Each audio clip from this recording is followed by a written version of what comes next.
Welcome po sa ating palatuntunan. Speaking of Mary, ito po ang lingkod, Father Melvin Castro, at makakapiling po natin ng dalawa sa ating mga kapatid. Ako po si Marjorie Parahas, ang inyong lingkod. Brother Veron Dizon po. Ngayon po sa ating episode na ito, matapos po nating talakayin ng iba't ibang aspeto ng banal na kasulatan at ng mahisteryo ng ating inang simbahan, tutungo po tayo sa apat na sunod-sunod na episodyo na ito tungkol po sa mga Marian dogmas. Liwanagin muna po natin ang dogma. Ang dogma po ay ang set ng Catholic teachings na kailangan nating paniwalaan. Kung meron pong negative na description ay ito yan, under pain of sin. Na kapag hindi po natin pinaniwalaan ay nagkakasala tayo. Ang bigat po, ano?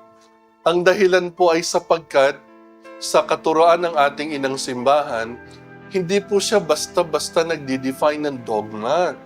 Ang dogma po ay sa hierarkiya ng mga katotohanan na tinuturo ng simbahan. Nasa pinakataas siya, without which, hindi tayo masasabing Katoliko. Ang mga dogma dyan, halimbawa, ay ang Santissima Trinidad, ang pagka-Diyos at pagkatao ni Kristo. Ngayon, sa kasaysayan ng pagtuturo ng simbahan, nagkaroon rin ng, as of now, ng apat na Marian dogmas. Pwede nating itanong, bakit ngayon lang? Kung yan ay nasa Biblia, dapat noon pa. Okay po, liwanagin natin. Ang dogma po ay hindi agad-agad binigay ni Kristo. Naalala niyo po yung mga ebanghelyo natin bago yung Ascension Sunday? Kahit anong cycle yan, A, B, or C. Ano po yung ebanghelyo na isa doon? Sabi ng Panginoon, hindi ko maituturo agad lahat sa inyo dahil hindi niyo mauunawaan. Kaya sabi niya, kailangan kong pumunta sa Ama, hindi kayo para iwan, kundi para ipadala ang Espiritu Santo. At ang Espiritu Santong ito ang magtuturo sa inyo. At ito yung Espiritu Santo na gumagabay sa simbahan. Hindi ito, ay nag-iimbento pala ang simbahan ng dogma. No. It is a matter of nagmamature ang pag-unawa ng simbahan primarily sa Biblia. And then sa mga katuruan niya. Kaya nga tripod tayo, no? Sacred Scripture, Tradition, and Magisterium. Hindi tayo yung Biblia lang. Hindi sa minamaliit natin ang Biblia, salita yan ng Diyos. Pero iyan ay ipinanganak sa konteksto rin ng tradisyon at ng mahisteryo. Dahil in the first place, simbahan ang nagsabi, ano lang ang mga libro na kasama sa Biblia. Which means, ang may authority talaga ng pagtuturo, ang simbahan. Kaya nga ang tawag natin sa kanya sa Latin ay Mater et Magistra, ina at tagapagturo. Ngayon, sa kasaysayan ng pag-mature at pag-mature sa pag-unawa ng pananampalataya sa gabay ng Espiritu Santo, nagkaroon ngayon ng developments. All throughout these 2,000 years or so ng kasaysayan ng ating simbahan, mayroon lang apat na so-called Marian dogmas. Pero hindi yan dahil kay Mary, sa totoo lang. It's always in reference to Christ. So, ulitin ko, meron pong hierarchy of truths. So, hindi lahat ay dogma of faith. Kapag dogma of faith, as I said before, under pain of sin. Yun yung negative na description. Ang positive na description will be, ibibigay mo yung tinatawag sa wikang Ingles na obedience of faith. Magpapailalim ka ng intellect mo sa turo ng simbahan. Sa Latin ay may kasabihan nung araw Roma locuta, causa finita. Kapag nagsalita na ang Roma, tapos na ang usapan. Naalala ko, Father, yung isang bahagi ng bagong tipan sa sulat ni San Pablo nung nagkakaroon na ng away Right. between grupo yata ni San Pedro at grupo ni San Pablo, at isa sa kanila nagsalita na si Peter. Right. Pero believe it or not, ang kinwestiyon nung una si Peter. Kasi po ang, para malinaw, yan actually ang kinukonsider natin kauna-unahang council, the Council of Jerusalem. Ang naging question dyan ay eventually, ganyan ang pag-mature ng simbahan sa teaching, sila San Pedro, dahil sila'y talagang purong Hudiyo, ang gusto nila yung mga converts sa Christianity, magpatuli din. Siyempre yung mga Hentil, walang kultura nilang magpa-circumcise. Nagsalita si among others, yun ang gusto nila sa Pedro, yung mga liturgical obligations ng Jew, i-impose sa mga non-Jew na naging Kristiyano. Doon kumontra si San Pablo. Sabi niya, wag natin pabigatin ang buhay ng mga converts. Tayong mga Hudyo, iyon na talaga tayo nagpapatuli, etc. Tayo yon. Pero kung yung mga ibang hentil, huwag mong i-require yung pagpapatuli. So nagkaroon ng council. Pinauwi ngayon ni San Pedro lahat ng mga kumalat ng apostoles, pinauwi niya sa Jerusalem. Ang speculation nga, baka doon pa si Mother Mary. Who knows, no? We do not know. At doon nila ni-resolve. So in that sense, kinorek ni San Pablo si San Pedro. Pero nung nagdesisyon na ang kalahatan, siyempre ang final say, si San Pedro. Nabanggit mo yan, Brother Veron. Alam niyo po, if you will notice yung Ebanghelyo ni San Juan, Ebanghelyo ayon kay San Juan, yung chapter 20 niya, tapos na Tapos na yung buong Ebanghelyo, doon niya sinabing, lahat ng ito'y sinulat para sa inyong kaligtasan. Pero hindi maisulat ang lahat kasi napakadami. Mapupuno ang mundo. Tapos na Biglang nagkaroon ng chapter 21. Sinong bida sa chapter 21? Si Pedro. Doon pinakita yung tinatawag na rehabilitation of Peter. Yung 3 beses niyang dininay si Kristo. Doon sa chapter 21 yung Peter, do you love me? Na 3 times. Ang tawag doon ay rehabilitation of Peter. Bakit niligay yun ni San Juan? O sino man yung sumulat after ni San Juan? Kasi yung nabanggit ni Brother Biron. At that time, parang Pinoy, nagpapaksyon-paksyon na. Kaya nga nasabi ni Pablo, bakit sinasabi niyo, ako'y kay Pedro, ako'y kay Pablo, ako'y kay Apollo? Then sabi niya, tayo'y kay Kristo. Sa Latin, Christi sumus. Kanta ngayon yan sa misa. Christi sumus. We are of Christ. Human nature Nagdi-divide tayo. Pero, yan nga. Kaya may teaching authority ang simbahan.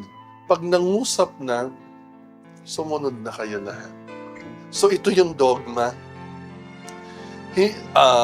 Yung kauna-unahan, Theotokos, merong actualing raging heresy. Ang heresy ni Arianismo. Itong si Arius, ang paniniwala niya, sounds familiar. Si Kristo ay tao lang. Tao lang siya. So, kaya sabi niya, hindi natin pwedeng sabihin na si Kristo, si Mary ay ina ng Diyos. Ang pwede nating sabihin kay Mary, si Maria ay ina ni Kristo na Diyos. Kung naniniwala kang Diyos si Kristo. Pero ang sabi ng simbahan, sandali muna. Ano yun? Paghiwa-hiwalayin natin si Kristo. Yung isang bahagi niya Diyos, isang bahagi tao. So nung pinanganak siya ni Maria, siya ay ina ni Kristo, yung tao lang. Parang, Father, ang hirap matanggap na halimbawa yung isang magulang ang may anak na inhinyero, isang arkitekto, isang guro. Parang ang sasabihin mo, ay yung pagiging guro niya, labas ka na dun sa role. Parang ganon. Tama. Hindi pwede. Yung pagiging guro at anak, isa pa rin ng nanay at isa pa rin ng anak. Siya pa rin yung Siya pa rin tao yung na father. nag-uusapan.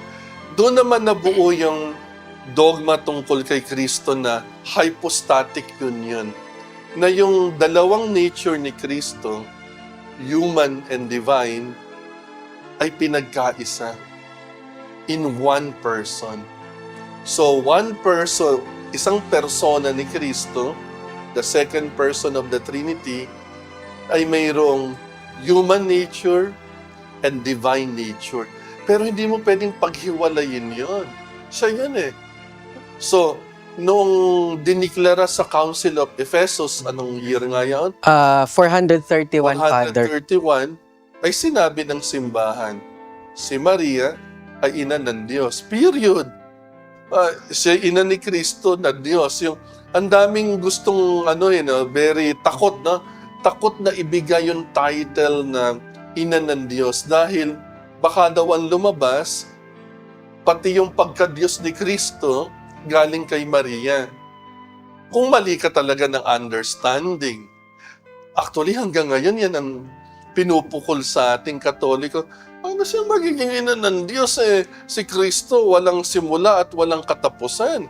Eternally begotten Son of the Father. Bakit mo sasabing ina ng Diyos? Kasi nga, we have to return. Sa totoo lang, kung tayo lang ay appreciative ng history, lahat ng doctrinal questions ngayon, na-solve na noon. Na-solve na noon. Father, may tanong ako kasi may part ng letter ni St. Paul na though he was in the form of God, parang hinubad niya yung kanyang pagka-Diyos. Ano po yung pagka-interpret ng mga exegete pagdating Yan. doon? Actually, nagkaroon din ng heresy yan. Ang paniniwala nung iba ay, nung sinabing hinubad ni Kristo ang kanyang pagka-Diyos, ay iniwan niya ang pagka-Diyos niya. Na siya nung pinanganak ng mahal na birhen, tao lang na puro. So, talagang may mga parts ng scripture na kung yun lang in isolation, talagang pwede ka magturo on your own. Bakit hindi ganun ang thinking ng simbahan?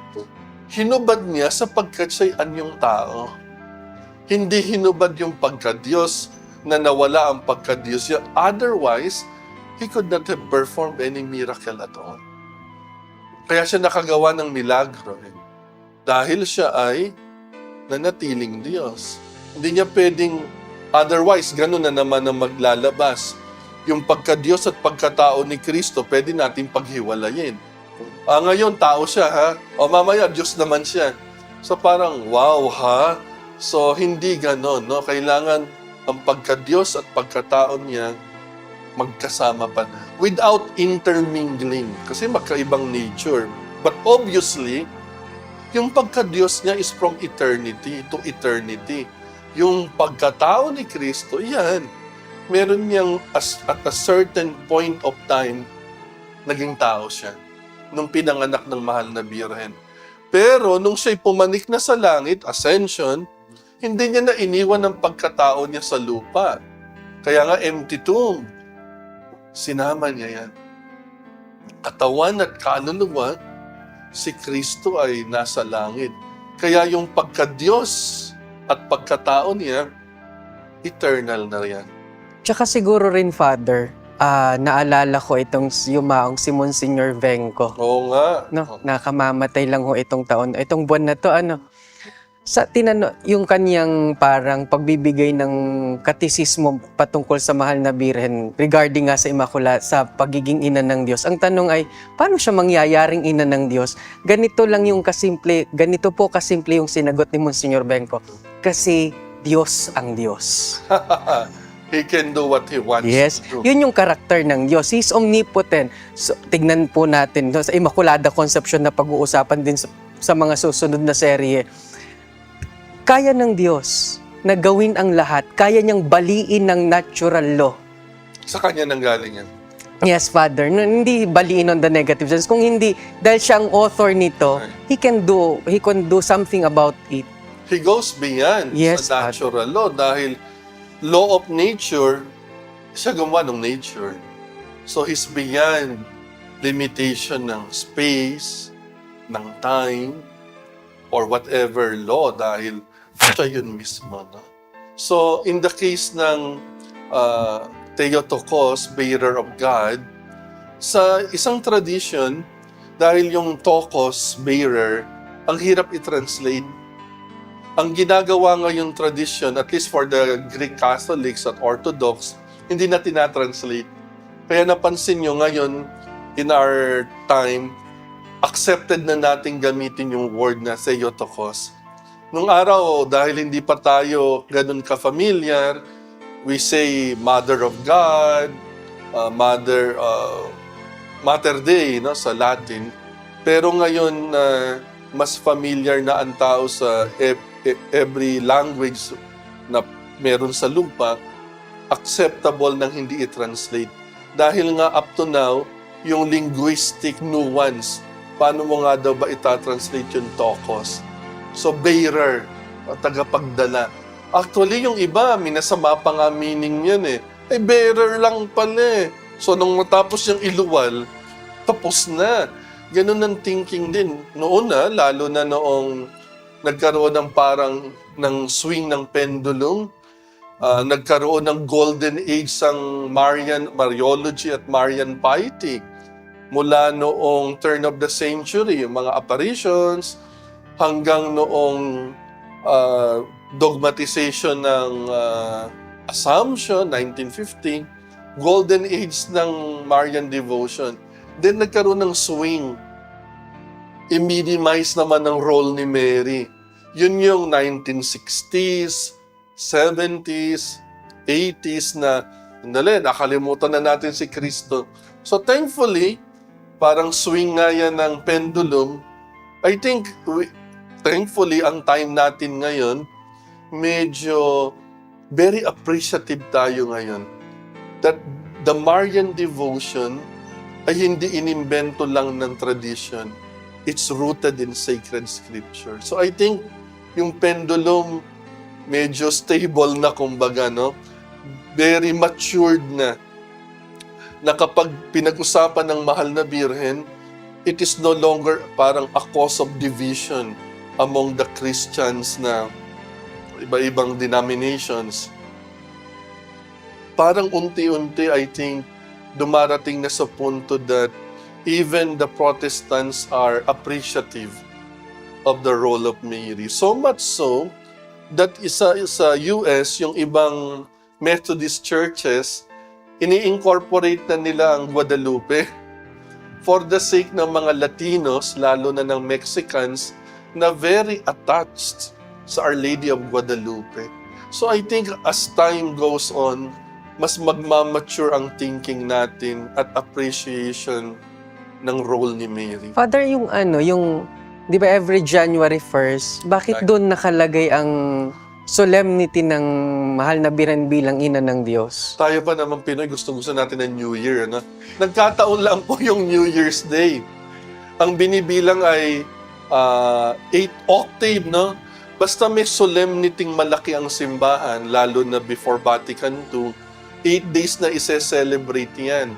So, octave of Easter,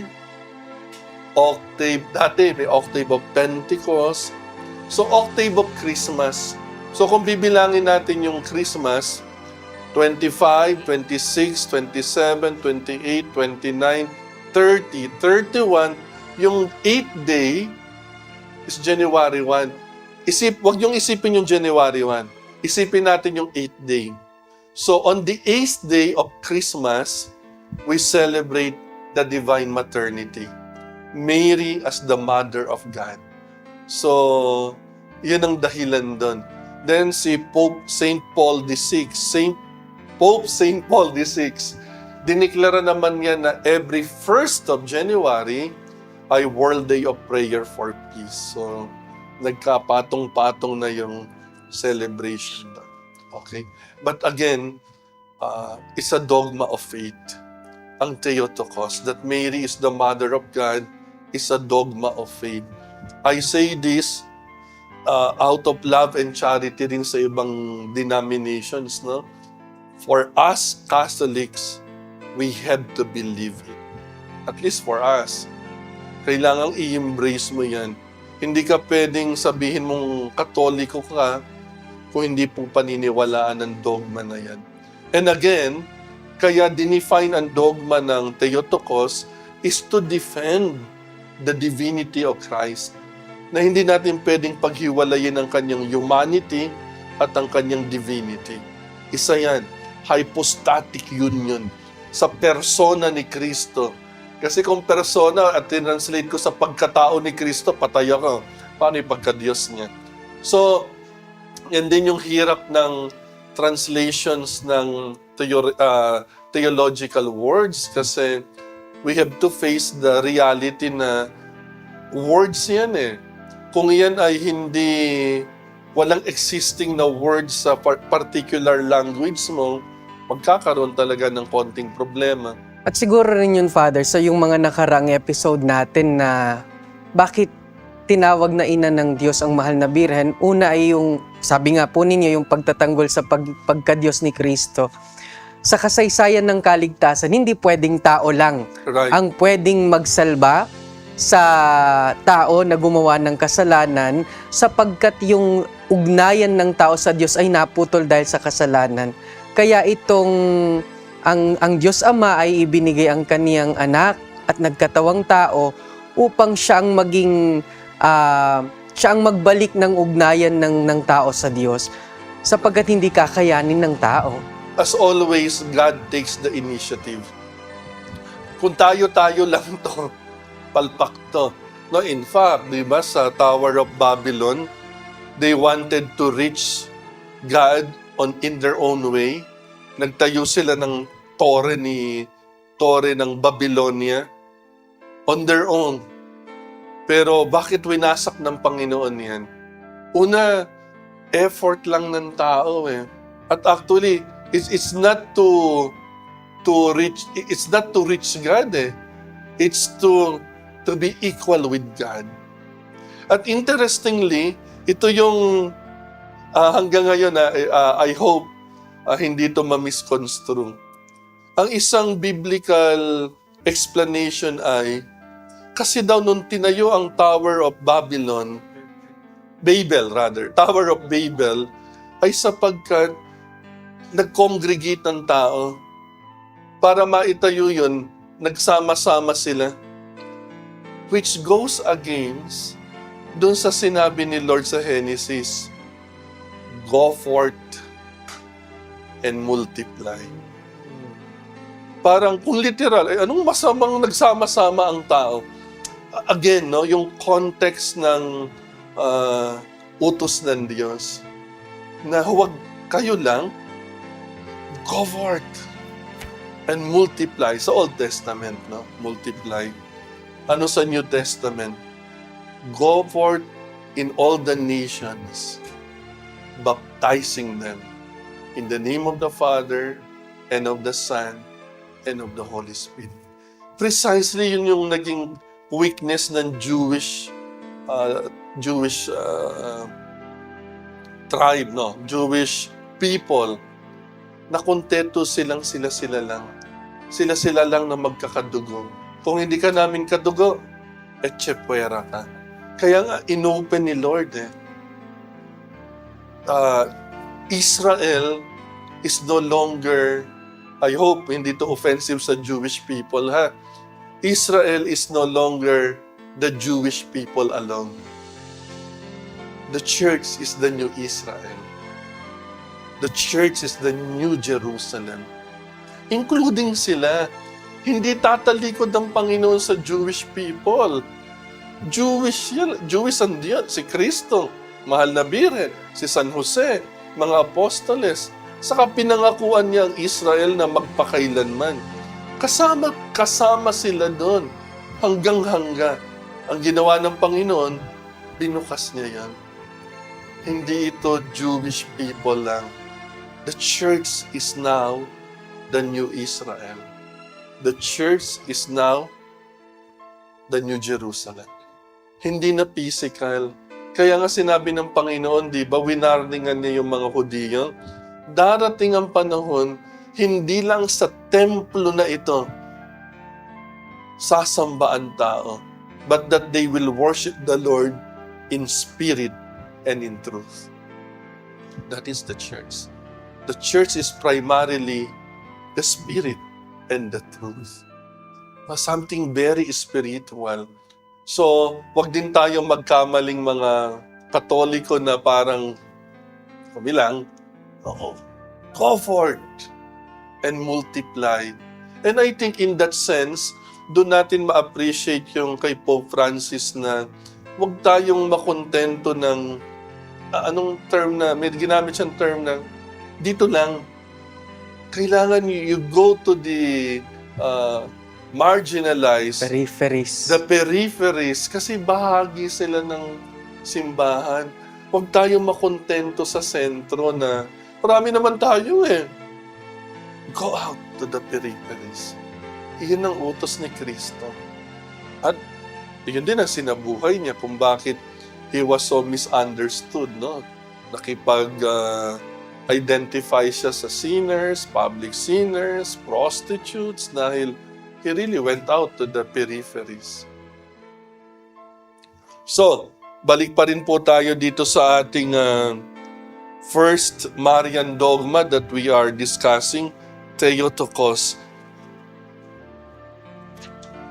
Naalala ko yung isang, ang santo po dito na parang one of the prime characters will be si Saint Cyril of Alexandria, no? Kasi kung titingnan niyo po ang mapa, ang simbahan bago pumunta sa Roma ay nandoon sa east. So yung Constantinople, which is Turkey today, ang Efeso, which is in Turkey, na ang isang tradition ay the Blessed Mother, doon siya nag-assume into heaven. Alexandria, which is in Egypt, St. Catherine of Alexandria, ando doon yung library na collection ng oldest documents of the church na madalas inaatake ng mga ISIS. Nasa border siya ng Egypt eh. Ando doon yung by the way, dyan sa monastery of St. Catherine of Alexandria, ando dyan nasa paanan yun ng Mount Sinai. Malapit doon rather. Baka ma-mix up ako. Malapit doon pero ang within the monastery, believe it or not, ito yung sure ko dahil nagkasugat-sugat ang kamay ko doon, yung burning bush. Yung burning bush. Kasi thorny siya eh. Kaya daw ang ibang explanation ng Bible exegetes, kaya hindi makalapit si Moses dahil talagang thorny. Malay ko naman pinilit kong abutin. Kaya talagang, wow, sugat-sugat ka. Hindi lang naman ako, lahat ng Pinoy na kasama ko, kasi gustong pumitas ng souvenir, kaya pala, sabi kay Moses, tanggalin mo ang iyong sandalyas at huwag kang lalapit, diyan ka lang. Well, yun ang isang interpretation sa halaman na yun. But, madidiscuss natin yan. Yung burning bush na yan, sa susunod nating itatalakayin na dogma, which is the Immaculate Conception. But for now, sana po ay naging mas malinaw kahit konti lang ang pag-unawa natin sa the First Marian Dogma, year 431 AD, Theotokos, Mary, the Mother of God. Ito po ang yung mga naging lingkod at kasama sa pagtalakay, Father Melvin Castro, Sis Myra Parahas. Brother Veron Dizon po. hanggang sa susunod po, pagpalain kayong lahat ng buong may kapal.